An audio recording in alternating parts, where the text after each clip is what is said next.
My voice अल्फाज में आप सभी का बहुत बहुत स्वागत है। आइए आज सुनते हैं मालती जोशी जी द्वारा लिखी कहानी शापित शैशव। दरवाजे की घंटी इतनी जोर से बजी कि क्षण भर को हम सभी सहम गए। मैं समझ गई कि पारुल आई है और खूब भरी हुई आई है। दरवाज़ा खुलते ही वह घर में दाखिल हुई, पर रोज़ की तरह दंदनाती हुई अपने कमरे में गुम नहीं हुई। रसोई के दरवाजे पर खड़े होकर उसने तीखी आवाज़ में पूछा, आपने नीलम के यहाँ फ़ोन किया था? हाँ, किया था।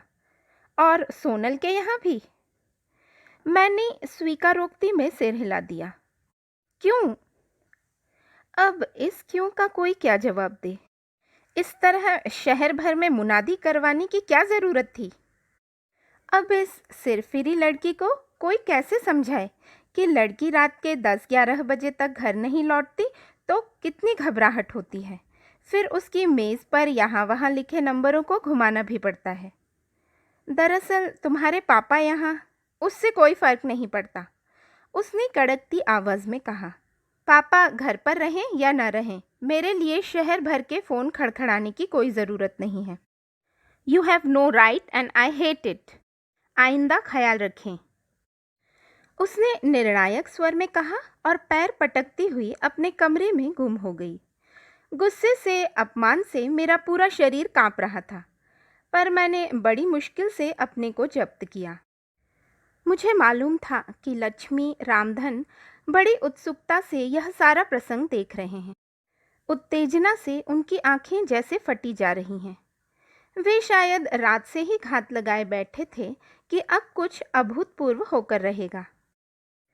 एक तो सौतेली माँ का ठप्पा और दूसरे बिटिया का ऐसा घनघोर अपराध। पर मैंने उन्हें निराश ही किया। मैं तो अपनी कोई भी प्रतिक्रिया व्यक्त नहीं करना चाहती थी, पर एकदम चुप्पी लगा जाना भी शायद मेरे हक में अच्छा न होता। वे लोग इसे कमज़ोरी ही समझते। इसलिए बेजारी की मुद्रा बनाकर मैंने कहा, घर में कोई बड़ा बूढ़ा ना रहे तो ऐसा ही होता है। बच्चों को ना तो बोलने की तमीज़ आती है और ना रहने का ढंग। अरे बड़ी बूढ़ी थी तो उनकी कौन सुनवाई होती। रामधन बोला, अम्मा जी बेचारी खुद डरी डरी सी रहती। आया ने मार लड़िया मूड पे बिठा लिया था। कुछ कसर थी तो बोर्डिंग में पूरी हो गई। चलो तुम सब्जी छोंको और कुछ नाश्ता पानी चाहिए हो तो पूछ लो। इन बातों का तो कोई अंत ही नहीं है। मैंने सभा का समापन करते हुए कहा और अपने कमरे में चली आई। सारा दिन मेरी आंखों के सामने उसका वह तमतमाया चेहरा घूमता रहा। कैसा तो सुंदर रूप पाया है, पर गुस्से में कितना विकृत हो जाता है।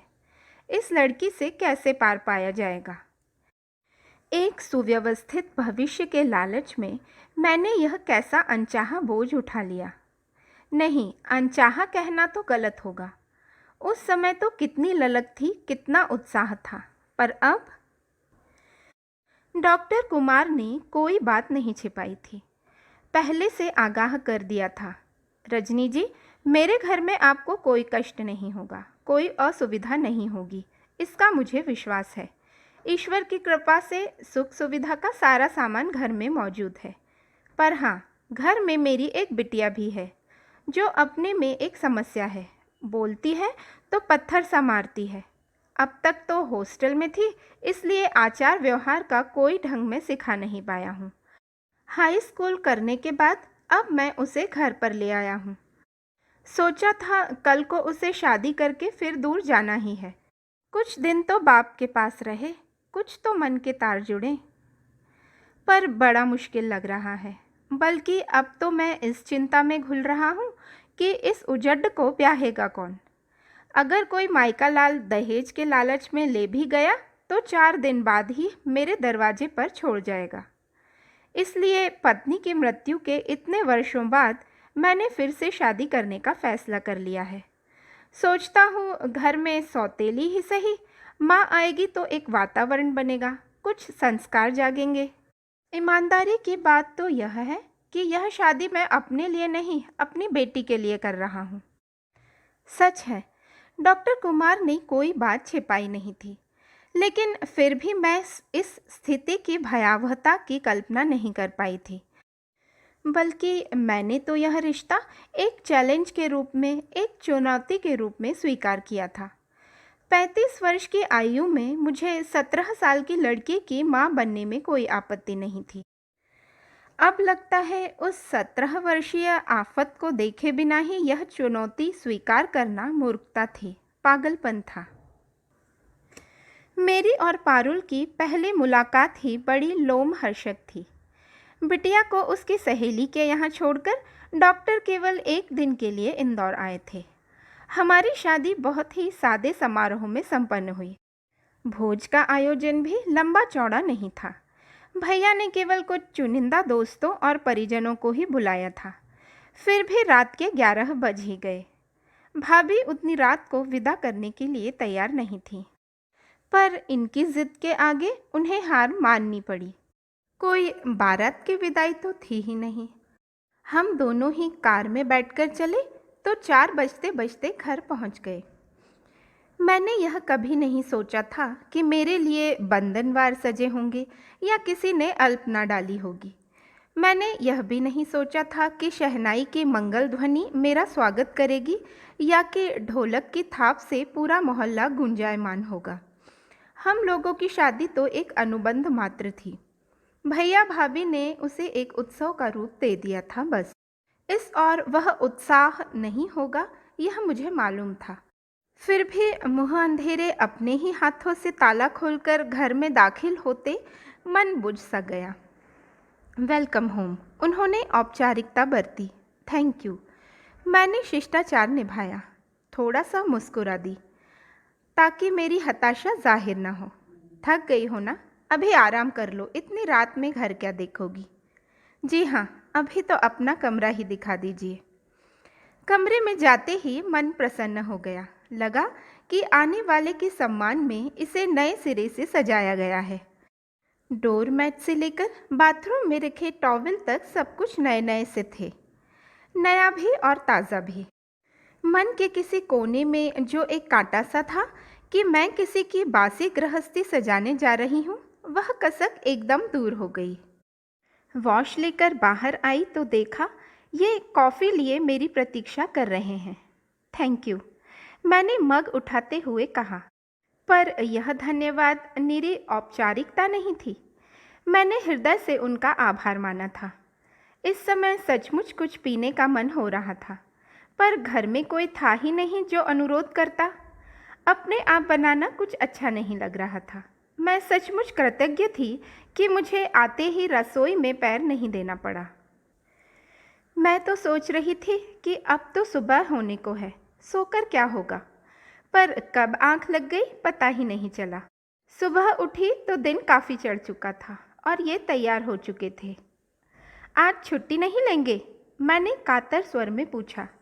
जल्दी लौट आऊँगा, इन्होंने मुझे आश्वस्त किया। आओ नाश्ता कर लेते हैं, मैं रुका हुआ हूँ। नाश्ते की मेज़ पर ही रामधन से मुलाकात हुई। उसी ने फिर लक्ष्मी से मेरा परिचय करवाया। ये मेरी गृहस्थी के 2 आधार स्तंभ हैं, इन्होंने परिहास में कहा, पर मुझे तो तीसरे की तलाश थी। आखिर मुझसे रहा नहीं गया, पूछ ही लिया, बिटिया से नहीं मिलवाएंगे? क्षण भर को उनके चेहरे पर असमंजस के भाव उभरे। वह शायद। बेबी तो सवेरे ही लौट आई है, रामधन ने सूचना दी। बुलाएं का? नहीं नहीं, रहने दो, हम ही चले जाएंगे, इन्होंने तुरंत कहा और इतनी फुर्ती से खड़े हो गए मानो पल भर की भी देर की तो रामधन बिटिया को बुला लाएगा। आओ, इन्होंने कहा और मैं घिसटती सी उनके पीछे चल दी। मुझे आश्चर्य भी हो रहा था और बुरा भी लग रहा था। क्या मैं इस योग्य भी नहीं कि कोई उत्सुकता से झांक ही ले? मिलने के लिए ठेठ कमरे में ही जाना पड़ेगा। पिछले बरामदे से सटा हुआ सबसे आखिरी कमरा उसका था। दरवाज़ा बंद था और भीतर माइकल जैक्सन चीख रहा था। इन्होंने नॉक किया। खुला है, अंदर से कर्कश आवाज़ आई। दरवाज़ा ढील कर हम दोनों भीतर गए। बिस्तर पर औंधी लेटी वह कोई पुस्तक पढ़ रही थी। हमें देखते ही जीन्स में कसी उसकी टांगों का हवाई नृत्य थम गया। ओह पापा, आप हैं। मैं समझी रामधन होगा। इन्होंने आगे बढ़कर पहले कैसेट बंद किया, फिर गंभीर स्वर में बोले, निक्की, मेरा मतलब है इनसे मिलो, ये तुम्हारी मम्मी है। ओह आई सी। बस इससे ज़्यादा कोई प्रतिक्रिया नहीं। उसने अपनी पोज तक नहीं बदली। इन्हें भी बुरा लगा, एकदम चीखे, निक्की, यह क्या है? Where are your manners? Do you have any? ठीक से उठकर बात भी नहीं कर सकती तुम? वह एकदम उछल कर खड़ी हो गई, अपने छोटे छोटे बालों को गर्दन के एक झटके के साथ पीछे फेंकते हुए बोली, आपकी आज्ञा शिरोधार्य है पिताश्री। लीजिए, मैं खड़ी हो गई। अब अगर आप चाहेंगे तो मैं माताश्री की चरण वंदना भी कर सकती हूँ। गुस्से से इनका चेहरा तमतमा उठा। मुझे डर हुआ कि कहीं ये बेटी को एक झापड़ ही रसीद न कर दें। मैंने अपनी दोनों हथेलियों में उनका दाहिना हाथ थाम लिया। सोचा मेरे स्नेह के उत्ताप से उनकी उत्तेजना कुछ तो कम होगी। चलिए, मैंने मनुहार की और इन्हें उसी तरह थाम कर बाहर ले आई। बाहर आकर देखा, लक्ष्मी और रामधन दोनों कमरे की ओर कान लगाए बैठे हैं। उन्हें ज़रूर ही निराशा हुई होगी। एक बात का यकीन ज़रूर आ गया कि इस घर में अगर कोई नाटक हुआ तो दर्शकों का अभाव नहीं रहेगा। अपने कमरे की सुरक्षित चारदीवारी में आकर मैंने खुलकर सांस ली। इतनी देर से दम जैसे घुटा जा रहा था, लेकिन ये अब भी गुस्से से थर-थर काँप रहे थे। प्लीज़ रिलैक्स, मैंने इनके बालों में उंगलियां फिराते हुए कहा। अपरिचय की सारी दीवारें संवेदना के उस प्रवाह में बह गईं। कुछ क्षण बाद ये भी नॉर्मल होने लगे। सॉरी रजनी, इन्होंने भर्राई आवाज़ में कहा।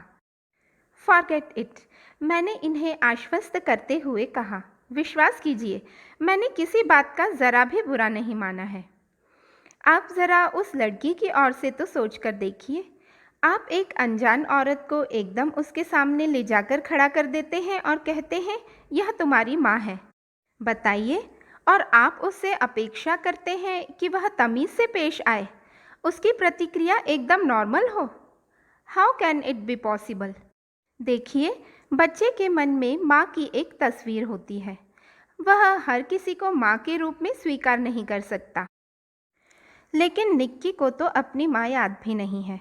कुल जमा 2 साल की तो थी वह। उससे क्या फ़र्क पड़ता है? उसने माँ के चित्र तो देखे होंगे। उसी के सहारे उसकी कल्पना ने एक तस्वीर बनाई होगी। क्या पता वह मन ही मन उस तस्वीर को पूजती हो। आप उससे यह आशा तो नहीं कर सकते कि वह मुझे देखते ही अपनी सारी श्रद्धा, सारा आदर मुझे दे दे। इसमें समय लगता है, बल्कि मेरा तो यह आग्रह भी नहीं है कि वह मुझे मम्मी ही कहे। उसके अंतर्मन से जो संबोधन निकलेगा मेरे लिए वही स्वीकार्य होगा। ये चुप ही बने रहे। सुनिए, मैंने अनुनय भरे स्वर में कहा, आज हमारी शादी का पहला दिन है, क्या मैं आपसे कुछ मांग सकती हूँ? इन्होंने प्रश्नार्थक नज़रों से मुझे देखा। आप निक्की को मेरे सामने या मेरे लिए डांटेंगे नहीं। वह मेरे साथ कैसे भी पेश आए, आप कुछ नहीं कहेंगे। यह मेरी लड़ाई है, इसे मैं अकेले ही लड़ना चाहती हूँ। आप बीच में पड़ेंगे तो मैं यह बाजी निश्चित ही हार जाऊंगी, इसलिए प्लीज़। एज़ यू प्लीज़, बड़ी देर बाद इन्होंने कहा और उठकर ड्यूटी पर चले गए। कितनी दिलेरी से मैंने यह चुनौती स्वीकार की थी, किस बहादुरी से ऐलान किया था कि यह मेरी लड़ाई है, इसे मैं अकेले ही लड़ूंगी। पर अब लग रहा है कि यह बड़बोलापन मुझे महंगा पड़ रहा है। यह जंग जीतना उतना आसान नहीं है। यह लड़की तो मुझे परछाई भी छूने नहीं देती। इस उठापटक में उसके पिता भी दूर छिटकने लगे हैं। मैंने एक संकल्प लिया था, घर का वातावरण जब तक सहज और सामान्य नहीं हो जाता तब तक हम न तो किसी रिश्तेदार को आमंत्रित करेंगे, न स्वयं कहीं जाएंगे। जब भी जाना होगा तीनों साथ जाएंगे। रिश्तेदारों का तो वैसे भी कोई खतरा नहीं था। माँ जी की मृत्यु के बाद मेहमानों का सिलसिला वैसे भी थम गया था। खाली घर में दीवारों से सर फोड़ने कौन आता। इन्हें भी किसी के यहाँ जाने का या बुलाने का चाव नहीं रह गया था, पर कहीं बाहर जाने के लिए वे अकुला उठे थे। घर में हमेशा एक अव्यक्त तनाव बना रहता, जिससे उनका मन घर से भागने को होता। यूँ तो बिटिया रानी हमारी किसी बात में दखल नहीं देती थी, पर उसकी यह उपेक्षा ही मन पर बोझ बन जाती थी। पर कहीं जाना भी तो आसान नहीं था। हम लोग कहीं पिक्चर या पार्टी में भी जाते तो मेरा मन अपराध बोध से ग्रस्त हो जाता। शहर से दूर जाने का तो सवाल ही नहीं उठता था। निक्की को क्या हर बार सहेली के यहाँ भेजा जा सकता था? उसे ही यह क्या अच्छा लगता? घर पर उसे नौकरों के भरोसे छोड़ना भी तो अच्छा नहीं था। लोग बाग मखौल नहीं उड़ाएंगे। तुम हर बार उसकी बात बीच में क्यों ले आती हो? ये झल्लाते। लेकिन उसे एकदम नज़रअंदाज भी तो नहीं किया जा सकता। मैं समझाती। आखिर एक दिन मैंने कह ही डाला, आप ही ने तो कहा था ना कि यह शादी आप सिर्फ बिटिया के लिए कर रहे हैं। हाँ, कहा था। ये चीखे, तो क्या इसी की सज़ा दे रही हो मुझे? और फिर 2 दिन तक बच्चों की तरह मुंह फुलाए घूमते रहे। इन्हें इस तरह नाराज़ करके जिसे मनाने का मैं प्रयत्न कर रही थी, वह मुझे ज़रा भी लिफ्ट नहीं दे रही थी। मेरा हर प्रयास वह विफल कर रही थी। गृह प्रवेश के दूसरे दिन तड़के मेरी आंख खुल गई। श्रीमान जी गहरी नींद में सो रहे थे। सोचा अपने लिए फर्स्ट क्लास चाय बना ली जाए। कल का पूरा दिन मानसिक ऊहापोह में और औपचारिकताओं में बीत गया। एक बार भी चाय का मज़ा नहीं आया। रसोई में जाते हुए देखा, निक्की के कमरे की लाइट चल रही है। सोचा दोस्ती के लिए अच्छा मौका है। उसके पिताजी भी साथ में नहीं है। मैंने फटाफट 2 कप चाय बनाई और दरवाजे पर हल्के से नॉक किया। निक्की। दरवाज़ा इस तेज़ी के साथ खुला कि मैं सहम कर 2 कदम पीछे ही हट गई। फिर संभलते हुए मैंने कहा, मैंने तुम्हें डिस्टर्ब तो नहीं किया ना? तुम्हारे कमरे में रोशनी देखी तो सोचा कि सुबह की चाय निक्की के साथ ही पी जाए। मेरा नाम पारुल है। पिताश्री ने शायद आपको बताया नहीं। Oh sorry. अपमान के उस घूंट को किसी तरह पीते हुए मैंने कहा, अच्छा बताओ, नाश्ते में क्या लोगी? आज तुम्हारी पसंद का ही नाश्ता बनाते हैं। मेरी चिंता रहने दें। उसने कप हाथ में लेते हुए कहा, मेरा नाश्ता रामधन बना देगा। आप तो जिनकी सेवा के लिए आई हैं उन्हीं का ख्याल रखें, मेहरबानी होगी। मन हुआ कह दूं, पगली, मैं तो तेरे लिए ही इस घर में आई हूँ। तेरे पापा मुझे तेरे लिए ही ब्याह कर लाए हैं। पर वह जिस तरह काट खाने को दौड़ रही थी, वहाँ ऐसी कोमल अनुभूतियों के लिए गुंजाइश ही कहाँ थी। इसके बाद मैंने उसे जब भी पुकारा या जब भी उसका उल्लेख किया, पारुल कहकर ही किया। इन्होंने 1-2 बार कहा भी, अरे मैं तो भूल ही चला था कि इसका नाम पारुल है। इसीलिए तो मैं कहती, इसीलिए तो मैंने ठान लिया है कि उसका असली नाम ही चलाऊंगी। इतना प्यारा नाम है और आपकी देखा देखी सब उसे निक्की कहे चले जाते हैं। कोई बच्ची है अब वो। चाय वाले प्रसंग की कड़वाहट भूलने में मुझे 2-4 दिन लगे। उसके बाद मैंने फिर कमर कस ली। उसकी अनुपस्थिति में एक दिन मैंने उसके कमरे का मुआयना किया। वह ठीक वैसा ही था जैसा मैंने सोचा था। उसे तरतीब देने की कोशिश में मेरे बुरे 3 घंटे खर्च हुए। मैंने पहले तो उसका बिस्तर ठीक किया, पलंग की चादर बदली, फिर खिड़कियों के पर्दे बदले, यहाँ वहाँ बिखरे कपड़ों को समेटा, धुले अनधुले कपड़ों को अलग किया, मेज़ पर फैली किताब कॉपियों को करीने से जमाया, ड्रेसिंग टेबल का शीशा साफ किया, शीशियों के ढक्कन यथास्थान रखे, स्टूल पर कैसेट्स के ढेर को स्टैंड में फिट किया, बाथरूम में नई साबुनदानियाँ रखीं, गीले तौलिए सुखाने के लिए फैलाए। इतना सब करने के बाद लक्ष्मी को झाड़ू लगाने की आज्ञा देकर मैं अपने कमरे में आकर लेट गई। थक तो गई थी मैं, पर मन प्रसन्न था। सोचा पारुल भी देखेगी तो उसका जी खुश हो जाएगा। मुँह से चाहे कुछ ना कहे, मन ही मन एहसास तो होगा कि माँ भी कोई चीज़ होती है। ठीक 4 बजे उसकी लूना गेट के अंदर दाखिल हुई और मैं उठकर बैठ गई। पता नहीं किस अव्यक्त अनुभूति से मेरा हृदय धड़कने लगा। रोज की तरह वह सीधे अपने कमरे में गई और दूसरे ही क्षण वह मेरे सामने थी। धन्यवाद, उसने कहा, पर उसकी आंखें और उसका स्वर उस धन्यवाद का समर्थन नहीं कर रहे थे। आपने मेरे कबाड़खाने को कमरे की शक्ल देने की कोशिश की, इसके लिए आभारी हूँ, पर भविष्य में यह कृपा दृष्टि न कीजिएगा, मुझे अच्छा नहीं लगता। और वह उल्टे पांव कमरे में लौट गई। क्षोभ और अपमान से सुलगती हुई मैं पता नहीं कब तक वहीं बैठी रही। अपमान की यह आवृत्ति तो पता नहीं कितनी बार हो चुकी है। उस दिन घर में कथा थी। रामधन का ही आग्रह था कि शादी के उपलक्ष्य में और कुछ नहीं तो एक कथा ही हो जाए। उसने खुद बोल रखा था कि साहब का घर बस जाएगा तो कथा करवाऊंगा। उसके संकल्प का मान तो रखना ही था। बड़े उत्साह से मैंने सारी तैयारी की। इस घर में हालांकि कोई वातावरण नहीं था, पर माँ के यहाँ तो नित्य पूजा पाठ की परंपरा थी। सुबह शाम ठाकुर जी की आरती होती थी। धूप अगरबत्ती की महक से सारा घर सुवासित हो जाता था। मंत्रोच्चार से एक मंगलमय पवित्र वातावरण की सृष्टि होती थी।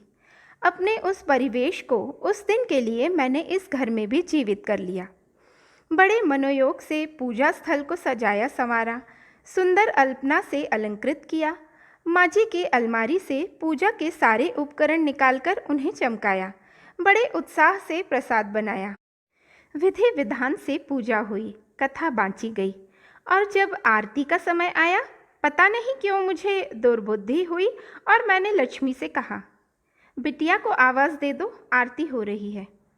बिटिया रानी कमरे से अवतीर्ण हुई, जीन्स और लूज़र, उसके रोज़ की पोशाक। पर पता नहीं क्यों पंडित जी के सामने ज़रा संकोच हो आया, और जब आरती लेने का समय आया तो मुझसे नहीं रहा गया। बेटे, जूते पहनकर आरती नहीं लेते। बस वह एकदम पलटकर चली गई। ना आरती ली ना प्रसाद लिया। मन एकदम खराब हो गया। मेरे ही अनुरोध पर इन्होंने अपने एक दो मित्रों को सपरिवार खाने पर बुला लिया था। सोचा था ज़रा उत्सव का वातावरण हो जाएगा, पर उल्टे मातमी सन्नाटा सा छाया रहा। अजीब सा आलम था। मैं उस पर अपना पूरा स्नेह उड़ेल देने को बेचैन थी। अपनी ममता का आंचल फैलाए बैठी थी, लेकिन वह 16-17 साल की लड़की को गोद में लेकर दुलराया तो नहीं जा सकता। उससे तो दोस्ती ही की जा सकती है। पर जब जब मैंने दोस्ती का हाथ बढ़ाया, उसने निर्ममता से झटक दिया। जब जब प्यार से उसे कुछ समझाना चाहा, बिच्छू सा डंक मारकर उसने मुझे आहत कर दिया। और कल रात तो हद ही हो गई। महारानी सुबह 8 बजे जो कॉलेज गई तो रात तक लौटी ही नहीं। ये सेमिनार के लिए दिल्ली गए हुए थे। मेरी तो चिंता से जान सूख गई। रामधन से कहा कि पास पड़ोस में कोई सहेली रहती हो तो पता कर लो, पर उसने साफ मना कर दिया। बोला, बेबी गुस्साती हैं। उसने तो फ़ोन करने से भी मना किया था, पर मेरा मन नहीं माना और मैंने मेज़ पर यहाँ वहाँ लिखे नंबरों को घुमा दिया। 2 जगह तो कुछ पता नहीं चला, पर तीसरी ने बताया कि शायद मैच खेलने गई है, आप इस नंबर पर पता कर लें। नीलम के यहाँ उसकी मम्मी मिली। उन्होंने बताया कि लड़कियाँ खेलने गई हैं, लौटने में देर हो सकती है, चिंता की कोई बात नहीं है। उनका कोच साथ में है, अगर बहुत रात को लौटेंगी तो पारुल को वे अपने यहाँ सुला लेंगी। मैंने उन्हें धन्यवाद देकर फ़ोन रख दिया। संकोच के मारे यह नहीं पूछा कि क्या खेलने गई हैं और कहाँ गई हैं। एक माँ को इतना तो मालूम होना चाहिए।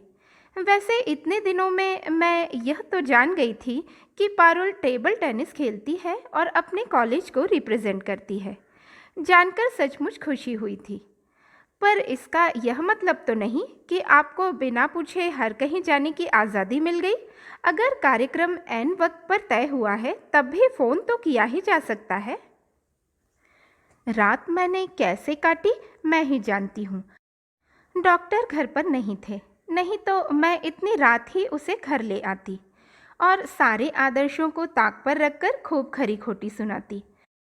सोचा तो यही था कि सुबह जैसे ही वह घर में दाखिल होगी उसे खूब आड़े हाथों लूँगी, लेकिन यह तो हुआ नहीं। उल्टे वही मुझ पर बरस कर चली गई और मैं बस चुपचाप सुनती रही।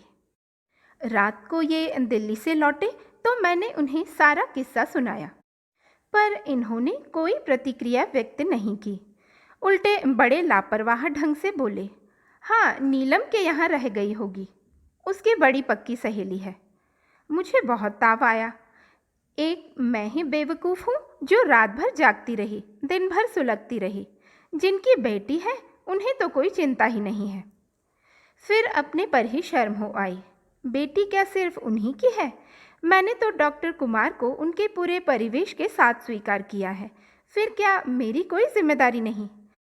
बाप की नज़रें जिन्हें पकड़ नहीं पाती, माँ की नज़रें क्या उन खतरों से गाफिल रह सकती हैं? सुबह फिर मैंने एक निश्चय कर ही लिया था।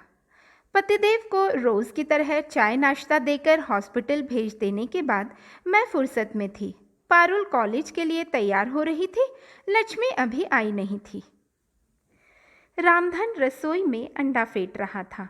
मैंने एक लंबी लिस्ट और पैसे पकड़ाते हुए उससे कहा, काका, ज़रा बाजार का चक्कर लगाना होगा। तुम्हारे साहब लंबी चौड़ी फरमाइश कर गए हैं। अरे, उनको फरमाश का मौका तो अब लगा है। अब तक तो जो कच्ची पक्की बनी सो खा लेते थे। वही तो सोचती हूँ, कुछ तो उनकी पसंद का बना लूँ। आप झटपट सामान ला दो। अबे हाल जात है, बिटिया का नाश्ता बना दे। वह तो मैं बना लूँगी, कहकर मैंने तुरंत गैस जलाकर फ्राइंग पैन चढ़ा दिया। अब अंडे का कटोरा मेरे हवाले करने के सिवा उसके पास कोई चारा ही नहीं रहा। बेचारा चुपचाप झोला उठाकर चला गया। अब मैदान साफ था। धावा बोलने का यही सुनहरा मौका था। मत चूकें चौहान, मैंने अपने आप से कहा और इष्ट देव का जाप करते हुए दरवाजे पर नॉक किया। खुला है, वह हमेशा की तरह चीखी। नाश्ते की सजी हुई ट्रे लेकर मैंने कमरे में प्रवेश किया। वह ड्रेसिंग टेबल के सामने खड़ी थी। शीशे में मेरा प्रतिबिंब देखते ही चौंक पड़ी। आप? हाँ, नाश्ते की ट्रे छोटी टेबल पर रखते हुए मैंने सहज स्वर में कहा, रामधन ज़रा जरूरी काम से बाजार गया है। मैंने आमलेट बनाने की कोशिश की है। देखना ज़रा ठीक से बना तो है ना? वह तुनक कर बोली, आपने क्यों तकलीफ़ की? मैंने आपसे 1000 बार कहा है कि। मुझे याद है, मैंने उसे टोकते हुए कहा, पर वो क्या है बिटिया रानी कि तुम्हारी बदकिस्मती से तुम्हारे पापा मुझे ब्याह कर लाए हैं। इस रिश्ते से अब घर के हर कमरे पर मेरा हक हो जाता है और घर के हर सदस्य की भूख प्यास देखना मेरा फर्ज बन जाता है। वह चकित थी। मुझे आतंकित करने का उसका प्रयास व्यर्थ हो गया था। खींचकर बोली, आखिर आप कहना क्या चाहती हैं? बताती हूँ, मैंने इत्मीनान से पलंग पर बैठते हुए कहा, क्योंकि जो बात मैं कहने के लिए आई हूँ उसे कहे बिना तो मैं यहाँ से जाऊँगी नहीं। मुझे मालूम है कि तुम्हें मेरा कमरे में आना ज़रा भी अच्छा नहीं लगता, इसलिए भलाई इसी में है कि तुम मुझे शांति से सुन लो ताकि तुम्हें भी जल्दी छुटकारा मिले और मैं भी अपना काम देखूं। क्षोभ, आश्चर्य और हताशा के मिले जुले भाव चेहरे पर लिए वह सामने वाली कुर्सी में धम्म से बैठ गई। बोलिए। अभी आप मालती जोशी जी द्वारा लिखी कहानी शापित शैशव का पहला भाग सुन रहे थे। कहानी सुनाने का प्रयास आपको अच्छा लगा हो तो माय वॉइस अल्फाज को लाइक व सब्सक्राइब कीजिए। फिर जल्द ही मिलते हैं कहानी शापित शैशव के दूसरे भाग के साथ। तब तक खुश रहिए, स्वस्थ रहिए और अच्छी अच्छी कहानियाँ सुनते रहिए। धन्यवाद।